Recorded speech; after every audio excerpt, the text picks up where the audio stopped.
የጌታችን መገኘቱ መጽሐፍ ቅዱስ ይነግረናል። ልጅ ተጠርቶ እናት አትቀርም፣ እናት ተጠርታ ልጅ አይቀርምና እመቤታችን ቅድስት ድንግል ማርያምም በዛ ሰርግ ቤት ውስጥ እንደነበረች መጽሐፍ ይነግረናል። እናትና ልጅ ከተጠሩ መምህር ተጠርቶ ደቀ መዝሙር አይቀርምና ደቀ መዛሙርትም በዛ ሰርግ ቤት ታድመው እንደነበረ መጽሐፍ ይነግረናል። ብዙ ጊዜ እንደሰማችሁት ዶኪማስ ሙሽራው የደገሰው ድግስ ይበቃኛል ያለው የወይን ጠጅ በመካከል አለቀ። ያለቀውን እመቤታችን ታስሞላለን። ሰርግ ጠርታቸው ታዳሚው በልቶ ጠጥቶ ሳይረካ ደግሞም ሌላ ከመንገድ ላይ የሚመጣው ሰው በሰርጉ ሳይታደም በመካከል ወይን ቢያልቅ ድግሱ ቢያልቅ ምን ያህል እንደሚያሳፍር ይሄ የታወቀ ነው። አይደለም ሰርግ የሚያክል ነገር ደግሰን ይቀርና የምንወደው እንኳን ዘመዳችን ወዳጃችን ወደ ቤታችን ሲመጣ የምናስተናግድበት ነገር ብናጣ ያሳፍራል አይደል ወገኖቼ? በዛ መካከል ነው ወይኑ አለቀ። እመቤታችን በልጇ ቀኝ ተቀምጣ ስለነበር የወይኑን ማለቅ አወቀች። መቼም ሰርግ ሲደገስ ጠላውና እንጀራው ወይ ድንኳን ውስጥ ነው የሚሆነው ወይ መልፍኝ ቤት ውስጥ ነው የሚሆነው። ሰርገኛው ወይ ድንኳን ውስጥ ነው የሚሆነው ወይ የተዘጋጀለት ቤት ውስጥ ነው የሚሆነው። ድግሱና ህዝቡ አንድ ላይ አይቀመጥም። ውጭ ያለውን እመቤታችን አወቀችና ወደ ልጇ ብድግ ብላ ተነስታ የወይን ጠጅ አልቆባቸዋልና ተነስ አለችው። ጌታችን መድኃኒታችን ኢየሱስ ክርስቶስም አንቺ ሴት ካንቺ ጋር ምን አለኝ?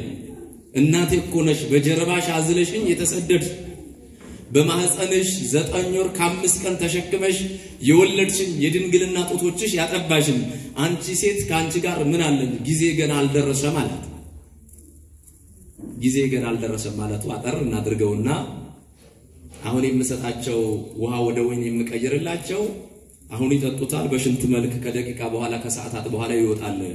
እውነተኛ የሆነው እንደሜል የማፈስበት ምሴተ ሐሙስ ዕለተ ዓርብ አልደረሰም ሲላት ነው። ጊዜ ገና አልደረሰም ማለቱ ስድስቱም ጋኖች መድረቅ ነበረባቸው። በቃና ዘገሊላ የነበሩት ጋኖቹ ሳይደርቁ ውሃውን አምጥተው ቀድተው በጥቂት እንኳን የወይን ጠጅ ላይ ቢጨምሩት ኖሮ ይሄማ ምን ይገርማል። የነ ኤልሳ ጥቂቱ ዘይት አብዝተውት የለም ወይ? እነ ኤልያስ በማድረግ የነበረው ጥቂቱን ዱቄት አብዝተውት አልነበረም ወይማ ምን ይገርማል እንዳይሉ ጋኖቹ መድረቅ ስለነበረባቸው ጊዜ ገና አልደረሰ ማለት። ምክንያቱም ጌታችን መድኃኒታችን ኢየሱስ ክርስቶስ በእኛ ጥንስስ ላይ አይጠምቅም። ካለመኖር ወደ መኖር የሚያመጣ አይቻልም የተባለው ነገር እንደሚቻል የሚያሳይ ስለሆነ ጊዜ ገና አልደረሰ ማለት። ሶስተኛው ጊዜ ገና አልደረሰ ማለቱ ይሁዳ ገና ወደ ሰርጉ አልታደመም ነበር ይላሉ ሊቃውንት። ወይም ደግሞ ወደ ውጭ ወጥቶ ነበር። እርሱ በሌለበት ውሃውን ወደ ወይን ጠጅነት ቢቀይረው ኖሮ በዕለተ ዓርብ አሳልፎ ሲሰጠው በ30 ብር ሲሸጠው ከተአምሩ ቢለየኝ አሳልፍ የሰጠውት እንዳይል ይሁዳ ገና አልታደመም ወደ ሰርጉ ማለቱ ነበር። እናትና ልጅ ስለተግባቡ የሚላችሁን ምን በሉ አለች አድርጉ።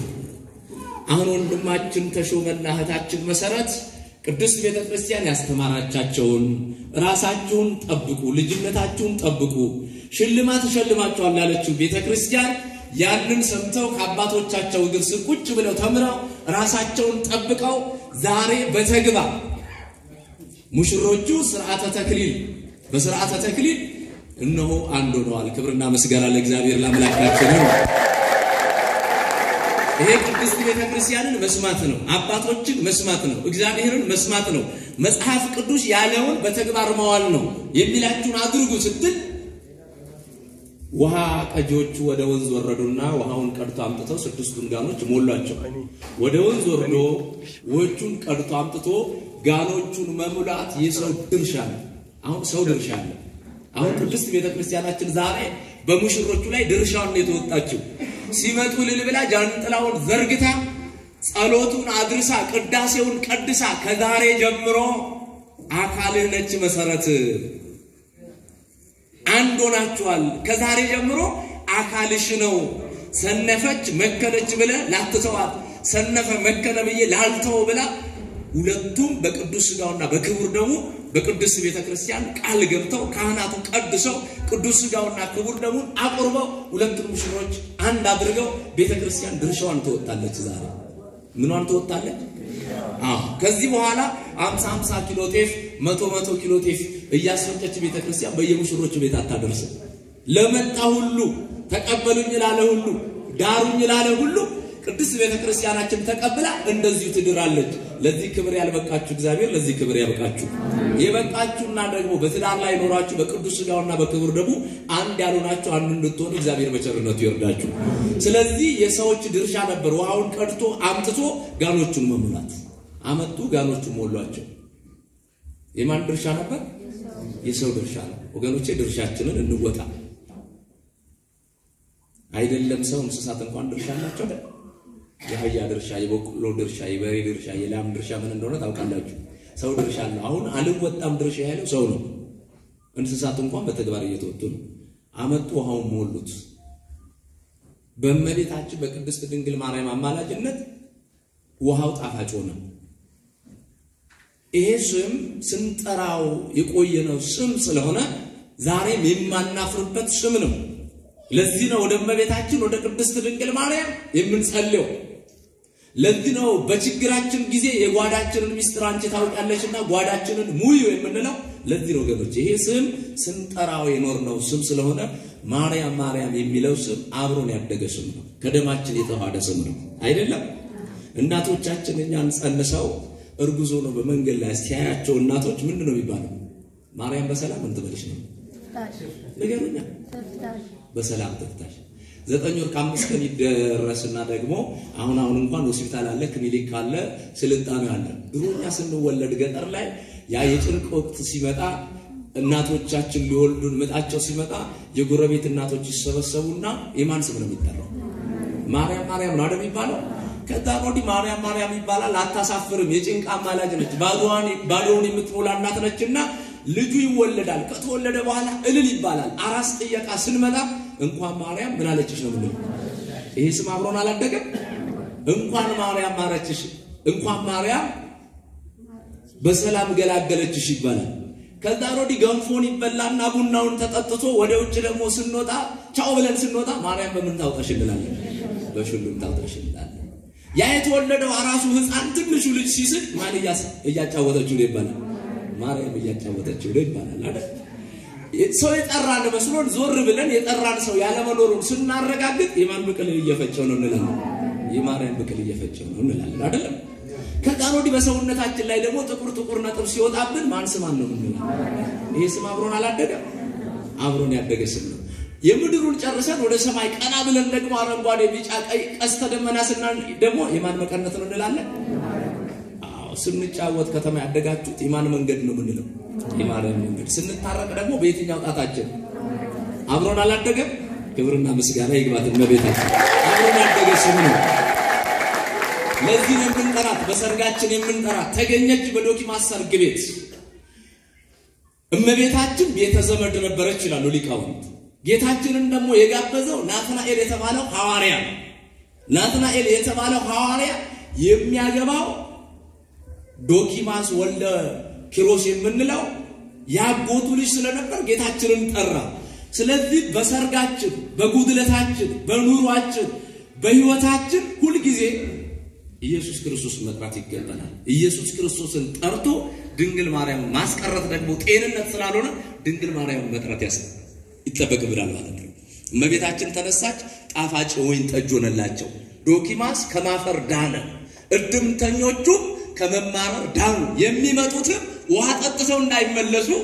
እግዚአብሔር አምላካችን ጣፋጭ ወይን አደረገውና ላሳዳሪው ቀርታችሁ ስጡ አሉና ሲሰጡት በጣም ተገረሙ ምን ነው ዶኪማስ መናኛውን አስቀድመ ጣፋጩን የወይን ጠጅ ወደ ኋላ አስቀርበው አሉ እነሱ የጠመቁት ጠጅ ሰውን የሚያደባድብ ነው ለበሽታ የሚዳርግ ነው አእምሮን የሚያሳምም ነው ጌታችን የቀረየው ግን የወይን ጠጅ ጣፋጭ ወይን ጠጅ ስለነበረ መናኛውን ለምንድን ነው ያስቀረው አሁን አገር ቤት ያደጋችሁ ሰዎች ታውቃላችሁ ሙሽራ ይዞ ሲመጣ ሙሽራው ሙሽሪትን ይዞ ሲመጣ መጀመሪያ ገጠር የሚሰጠው አሁን ከተቀየረ አላቀም ቀይወጥ ነው አይደለም ወይ ነገር መጀመሪያ ቀይወጥ ነው የሚበላው መጀመሪያ ክትፎ ቢሰጣ ቀይወጡ ማን ይበላል መጀመሪያ ቀይወጥ ይበላና ሆዱን ከሞላ በኋላ ደግሞ የድርሻ ክትፎ ይሰጣው ለምሳሌ እናቶቻችን ዶሮ ስትሰሩ መጀመሪያ ብልቷ ይሰጣል ሞቱ ማለት ይሰጣል አዎ ወደ ኋላ ይቀራል ማለት ነው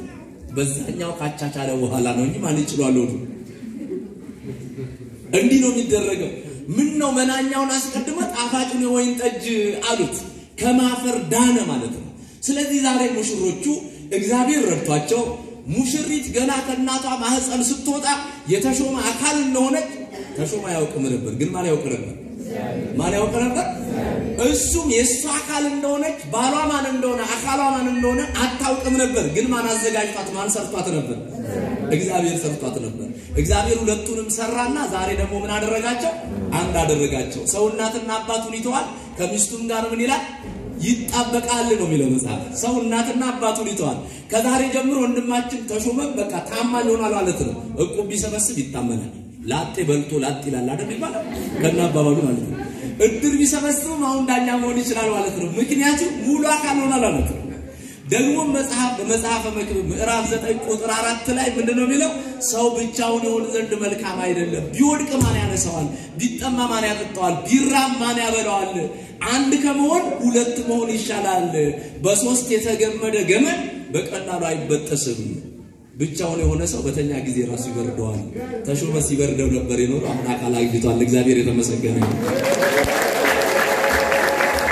ስለዚህ አካሉ እንድትሆን እግዚአብሔር አዘጋጀለት ማለት ነው በኦሪት ዘፍጥረት ምዕራፍ 24 ከቁጥር 10 አካባቢ ጀምሮ ስንመለከት ለይስሐቅ አብርሃም ሚስት ሲፈልግለት በወቅቱ በዛ ሀገር ላይ የነበሩ ሴቶች ምናምንት የነበሩ እግዚአብሔርን የሚያዋርዱ ቤተሰብን የማያከብሩ የባላቸው እናትና አባት ቤተሰብ የማያከብሩ ነበሩ አብርሃም ሎሌውን ጠራና እጁን ከጭኑ ስር አደረገና አማለው ከከነዓን ሚስት ለልጄ ለይስሐቅ እንዳታጨለት ወደ አባቴ ወደ ቤተሰቦቼ ግን ሂድ የማያውቃትን ርብቃ ወገኖቼ ወርቁን ልብሱን ጥሎሹን ይዞ የአብርሃም ሎሌ ሲሄድ ሚስት ለይስሐቅ እሺ ብላኝ የምትመጣ ሚስት ባላገኝስ የትላንትና እግዚአብሔር ከኔ ጋር ነው የአባቶች አምላክ ከፊት ይቀድማል በእውነት የአብርሃም ሎሌ በእምነት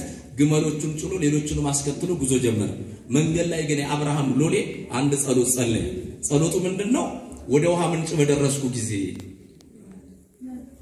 እንስሯን ዘንበል አድርጋ ውሃ የምታጠጣኝ እኔ ብቻ አይደለም ግመሎችህም ይጠጡ የምትለኝ ቆንጆ የይስሐቅ ሚስት ትሆን ብሎ ወደ እግዚአብሔር ጸለየ